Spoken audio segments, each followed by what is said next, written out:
YouTube has made some major changes to the platform, and I want to share them with you right now because these are very important and you do not want to miss this. Now, once upon a time not long ago, it used to be that most people, if you look at your stats and you see where your views are coming from, your views were coming from mobile phones. Mobile phones were the hottest way that people got to see your content on YouTube. But that has kind of completely changed, and the number one device on many videos has been televisions because, well, like I always say, they haven't made a TV in about the last 10 years that doesn't have a YouTube button. The numbers are crazy. YouTube is dominating the television device, and for that reason, we all know the only way to get people to click on your video is, well, good title and thumbnail. Well, nothing like making an incredible video, fancy title, and you look at that thumbnail on television and it just looks a little bit like it's missing something. Well, YouTube has finally come to the rescue and have made a major change to the platform, and you gotta hear this.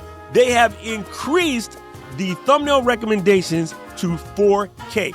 That number is 3840 by 2160. That is a 4K thumbnail, and you can still use a JPEG, a GIF, or a PNG, but now you no longer get this thumbnail is too big when you try to upload a thumbnail that's, say, over 2 megabytes. It used to be that 2 megabytes was the limit, and well, when you look at these thumbnails on TV, they just don't look very good, especially if you have a large TV or a higher end TV. From the desktop, you can upload upwards of a 50 megabyte file, and on a mobile device, you can upload still 2 megabytes. I don't know why they picked that, but on mobile, it is still 2 megabytes. It is 10 megabytes for a podcast image because those are 3,000 by 3,000, and you always want to get a good, clean podcast image.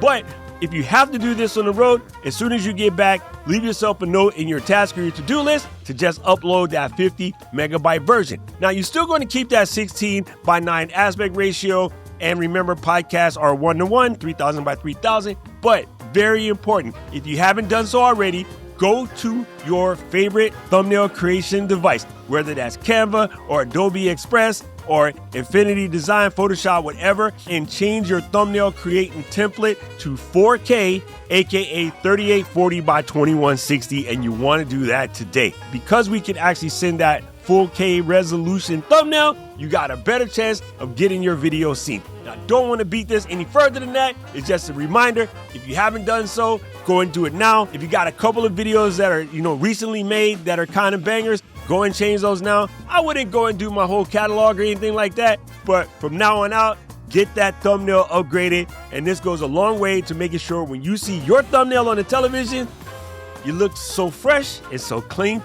Now, I don't know who needs to hear this, but if it was you, let me know in the comments section below. If you like this video, press the like button, press the subscribe button, and ring the notification bell. And right about now, the algorithm is going to show you another video they think you should watch, and I agree with them. I need to know everything, who and the what and the where, I need everything. Trust me, I hear what you're saying, but act like it's new what you're telling me. I'm curious, George, I hop in the Porsche, 5 and a horse, I'm ready for war, I'm coming for throats, to turn to a ghost, I need to know everything. Now you be surprised at the info you get is by letting them talk, so I'm letting them talk.